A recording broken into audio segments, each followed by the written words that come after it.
dirasakan orang lain, apa yang dikatakan orang lain, bagaimana perlakuan orang lain itu di luar kontrol kita. Kita baik aja, orang ada yang nggak suka kan? Iya benar.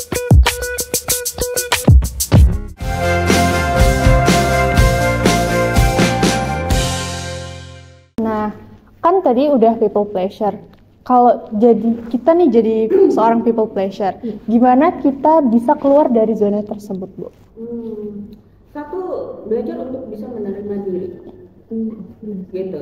Banyak apalagi anak remaja, jangankan remaja ya, dalam artian kita yang sudah dewasa aja, banyak orang yang belum selesai sama dirinya. Contohnya apa? Ya, kamu perlu terima satu fisikmu, gitu kan. Banyak orang yang nggak pede, kenapa hidung saya begini, gitu ya, kulit saya begini, gitu kan, tinggi saya begini, gitu, sehingga membandingkan diri sama orang lain. Akhirnya kita nggak bisa terima diri, gitu. Setiap orang kan punya kekurangan dan kelebihan kan, gitu. Sehingga itu harus dihargai, diterima, dan kamu harus cinta sama dirimu, gitu. Sehingga kamu bisa menentukan sikap, karena kamu bisa lebih pede ketika ada hal-hal yang mungkin tidak bisa kamu terima, dalam artian kamu bisa menolak itu dengan lega, gitu, dalam artian karena itu tidak sesuai dengan diri, gitu. Kan ada juga kita namanya batasan diri. Iya benar. Misalnya kita tuh nggak suka orang yang suka berbohong. Iya, benar. Ketika orang itu sudah beberapa kali membohongi, harusnya kan kita sudah bisa mengambil sikap. Nah, orang-orang people pleaser itu nggak bisa. Iya aja, gitu kan. Gitu. Sedangkan dianya sudah dimanfaatkan, dia sudah menderita, gitu kan. Sudah ditipu habis-habisan, bahkan korban-korban kekerasan itu banyak yang tidak bisa lepas dari pelakunya. Akhirnya jadi begitu. Banyak sekali korban di luar sana maupun di lingkungan kita sekitar, baik itu banyak sekali korbannya, saya rasa gitu kan. Ini salah satu teman saya juga, Bu. Korban dari pacarnya. Oke, pertanyaan selanjutnya, Caca. Nah, Kak Anes ini kan, Bu. Iya.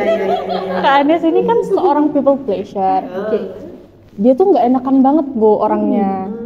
Jadi gimana sih cara biar Kak Anes tuh bisa nolak seseorang itu secara halus supaya nggak nyakitin orang tersebut? Sebenarnya gimana ya? Setiap keputusan kita itu pasti ada konsekuensi kan? Iya benar sekali. Menerima konsekuensinya ada positif ada negatif. Kita nolak ada positif ada negatif. Ya terima konsekuensinya. Cuman kalau caranya seperti apa? Tergantung masalahnya apa dulu ya kan, masalahnya apa dulu nih dalam menolak apa gitu. Kalau memang tidak bisa ya ungkapkan aja maaf belum bisa gitu, begini begitu. Akhirnya dia marah atau apa itu ya di luar kontrolmu. Apa yang dirasakan orang lain, apa yang dikatakan orang lain, bagaimana perlakuan orang lain itu di luar kontrol kita. Kita baik aja, orang ada yang nggak suka kan? Iya benar sekali. Ya. Dan kita nggak bisa kontrol mulut orang bahwa kalau nggak dikasih dia tuh pelit lah ini iya, itu. Benar. Tapi kondisinya bahwa kita memang nggak bisa, tidak memungkinkan untuk membantu. Ya itu haknya dia sudah gitu. Itu terlepas dari kita ya gitu. Ingat bahwa kita tuh nggak akan pernah bisa menyenangkan dan memuaskan semua orang. Benar sekali. Gitu. Kalau misalnya nih Caca nih, Caca. Iya Caca mau nolong orang gitu, mau minjem duit contohnya. Si Anis minjem duit nih gitu. Si Caca memang nggak ada. Akhirnya si Caca ngutang sama orang. Gitu. Iya kan ngutang sama orang. Kondisinya memang tidak bisa karena takut untuk dinilai jelek sama atau dimusuhi sama si Anis. Akhirnya kamu mengorbankan dirimu kan, gitu. Iya. Sedangkan itu tidak betul gitu. Kamu memunculkan masalah buat dirimu gitu.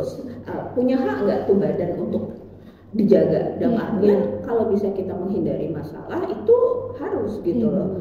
Jangan sampai kita menciptakan masalah demi menolong orang lain yang itu harusnya bisa kita hindari. Kan bisa aja kalau misalnya Caca ya ngomong baik-baik kan sama si Anis bahwa memang belum kondisi saat ini memang belum bisa untuk membantu gitu, sehingga responnya si Anis memang di luar kontrolnya Caca gitu. Suka nggak suka ya itu Caca, tergantung Anisnya gitu. Nah yang jadi masalah ketika kamu akhirnya menginikan masalah bukan menyelesaikan masalah tapi nambah masalah. Benar sekali ya. Gitu.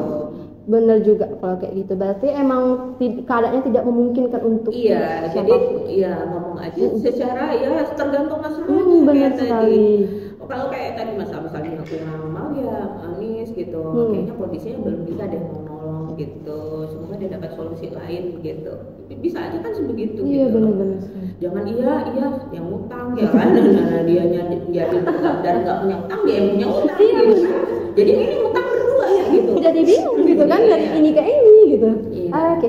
Tadi kan di penjelasan ibu nih ada mengatakan bahwasannya kita tidak bisa memuaskan segala orang atau semua orang tentang perilaku mereka ke kita ataupun tentang perilaku kita ke mereka. Betul sekali ya.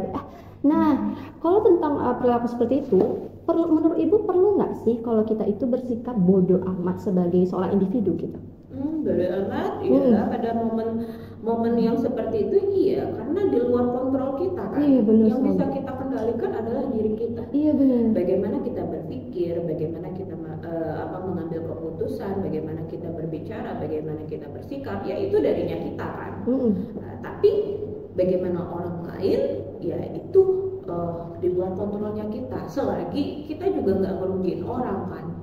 Betul. Gitu. Kalau kitanya salah ya evaluasi diri dong, gitu kan. Jangan bodoh amat, itu kan ego namanya. Iya, gitu. Tapi kalau dalam kondisi kayak tadi si Anis minjem ternyata nggak dapet, akhirnya minjem ke dimusuhin gitu kan, lagi gitu kan. Iya benar. Iya, itu ya nggak bisa ya bisa bersikap bodoh amat karena kamu sudah tahu dengan kondisi yang kenyataannya ya begitu gitu loh. Akhirnya si Onis ngatain begini begitu ya, gitu ya.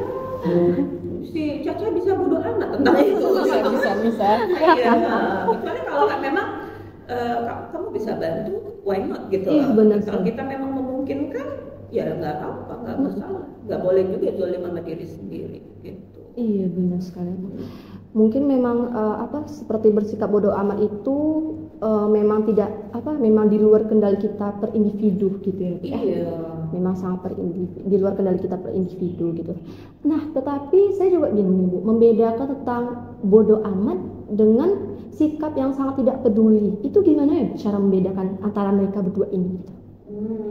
Kalau sangat tidak peduli, wah berarti apatis ya. Iya benar sekali gitu. Antisosial. Iya, gitu ya. antisosial banget gitu kan, kayak optionnya itu dua gitu. Ya kalau nih dari persepsi saya bahwa kalau misal bersikap bodoh amat itu pada hal-hal yang negatif. Iya benar sekali. Jadi kita bisa memilih nih gitu. Misalnya ada orang yang mengatakan begini yang menjelek-jelekan kita padahal kita nggak seperti itu. Iya gitu benar kan. sekali, benar.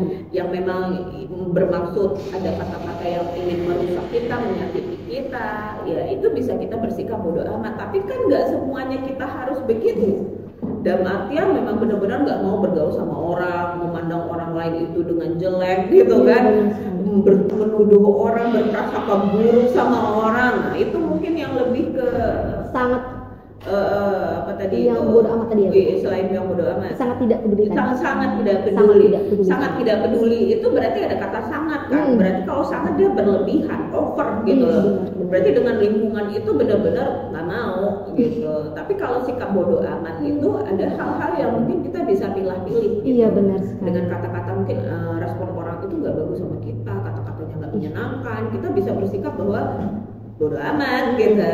Tapi kalau untuk yang sangat tidak peduli itu cenderung untuk ya sangat apatis itu. Iya, jadi nggak peduli sama sekali itu lebih bermasalah sih menurut saya. Iya benar sekali. Berarti ada dua option yang berbeda ya Bu tentang bodoh amat dan sangat tidak peduli gitu. Kalau yang bodoh amat ini mungkin secara keseluruhan mungkin membahas apa yang bisa kita kendalikan dan apa yang tidak bisa kita kendalikan gitu ya. Mungkin seperti itu. Ada pertanyaan lagi, Cak? Nah, tadi kan kita udah bahas topik people pleasure, bodo amat. Lalu gimana dengan quarter life crisis? Apa penyebabnya sih, Bu? Sebenarnya kan ini masa transisi ya. Iya benar. Transisi antara masa remaja ke masa dewasa. Kalau menurut teorinya tuh umur 25 sampai 42 tahun. 40 sampai 42 tahun itu adalah masa pencarian. Gitu loh. Tapi setidaknya di 20 memasuki 30 itu sudah menentukan gitu. Yang quarter life crisis itu ini kan dari umur belasan nih. Umur belasan itu kan umur sekolah, umur pendidikan. Lulus S1 paling nggak 21-22. Iya benar. Gitu. Jadi memasuki fase lepas dari pendidikan, kemudian memasuki dunia kerja. Dan itu kan dunia yang berbeda. Iya benar sekali. Nah, di dalam dunia kerja kamu akan diminta dan dituntut bisa memenuhi tuntutan dari pekerjaan gitu loh. Nah, sedangkan waktu kuliah ini kan masih begini sama orang tua. Iya benar, masih minta ya. Masih minta ya, gitu kan. Makan masih dikasih orang tua gitu. Walaupun banyak juga yang kuliah bekerja mandiri untuk menghidupi diri sendiri dan untuk biaya kuliah tadi juga gitu. Double peran gitu ya. Tapi mayoritas kan masih yang dibiayai gitu, dibiayai orang tua. Nah, perbedaan penggantian peran itu gitu. Karena kita di dalam transisi dalam kehidupan kita akan punya beberapa transisi dari siswa ke mahasiswa. Dari mahasiswa lulus nih dari pegawai atau karyawan. Iya benar. Iya kan? Terus akan menikah. Benar sekali Bu. Iya. Beda lagi tuh perannya dari bujang, dari gadis ke suami jadi istri, iya kan? Iya benar. Krisis lagi tuh. Krisis banget, krisis banget. Punya anak. Tambah krisis lagi ya Bu ya. Krisis lagi kan? Nah ini biasanya single ya kan, mau makan seblak seenaknya. Iya, mau makan geprek ya kan? Sekarang malah mikir pampers anaknya, susu gitu. lagi Bu. Susu mau hangout sama teman-teman, anaknya nangis di rumah kan nggak bisa gitu. Jadi menjalani peran itu makanya ada istilah baby blues itu. Baby blues itu ketika si baik ayah dan ibu ya ketika menjalani peran baru itu shock gitu, dan akhirnya merasa bisa akhirnya jadi depresi gitu loh, karena biasanya bebas, tidur nggak terganggu, hormonnya kan kalau habis melahirkan tuh berubah ya. Iya benar-benar. Nah, berubah, terus juga ya berat badan lah ya, secara ekonomi, keuangan dan sebagainya macamnya mengalami perubahan gitu, harus mikir bayar rumah, listrik ya, motor masih dicicil mungkin gitu ya, utang nikah belum lunas ya ampun, banyak catering nih juga belum. Gitu. Jadi iya, akhirnya kan begitu. Belum lagi anak sekolah dari TK masih kecil biayanya, masuk kecil. SD, SMP, SMA, kuliah, transisi, semua hidup itu ada transisinya. Ada jenjangnya ya, jenjang tersendiri. Gitu. Jadi ada fase-fase, ada perbedaan fase-fase. Anaknya udah gede, udah lulus kuliah selesai, nikah. Ada cucunya lagi, ada cucunya lagi, ya kan? gitu kan? Jadi kehidupan ya begitu. Emang banyak jenjang sekali yang harus kita lewati ya Bu. Yes, dan orang yang sehat bisa melewati semua fase itu. Iya benar sekali Bu. Ini teman saya lebih ke stres gitu sekarang ini gitu kan. Lebih jajan ya, bebek saya hipnotis gimana? Hipnotis acara suap kan Bu. Oke, selanjutnya Caca. Nah tadi kan life quarter life crisis. Nah tadi itu tuh kan fase-fase jenjang-jenjang kita tuh dalam kehidupan kan Bu. Jadi kita tuh cara beradaptasinya tuh gimana Bu? Atau cara menghadapinya? Menghadapi ya belajar dengan peran-peran baru gitu. Menerima kenyataan. Agak susah ya Bu kalau menerima kenyataan ini. Agak susah banget. Kak Ane sukanya lari dari kenyataan. Iya kan, suka lari dari kenyataan gitu ya kan. Iya. Banyak kan orang kan belum siap. Iya benar. Bahkan tidak mau siap. Benar sekali. Itulah yang akhirnya orang-orang yang sering tidak bisa menghadapi kenyataan itu cenderung untuk mudah cemas. Makanya orang pada fase ini kan sering cemas. Iya benar Bu. Nanti masa depan saya gimana, susah nanti, sengsara, hidup saya gimana, bisa makan enggak, kerjanya di mana ya kan? Iya benar Bu, benar. Gitu. Karena sudah berpikir tentang masa depannya seperti apa. Iya benar. Gitu. Dan itu sangat-sangat menyakiti untuk pikiran kita sendiri ya Bu ya. Iya. Lebih ke menimbulkan penyakit yang lain gitu karena udah mikirnya berlebih gitu kan. Iya. Jadi kan kita itu sering sakit karena diri kita sendiri. Gitu. Sebenarnya pikiran kita yang menyakiti kita gitu.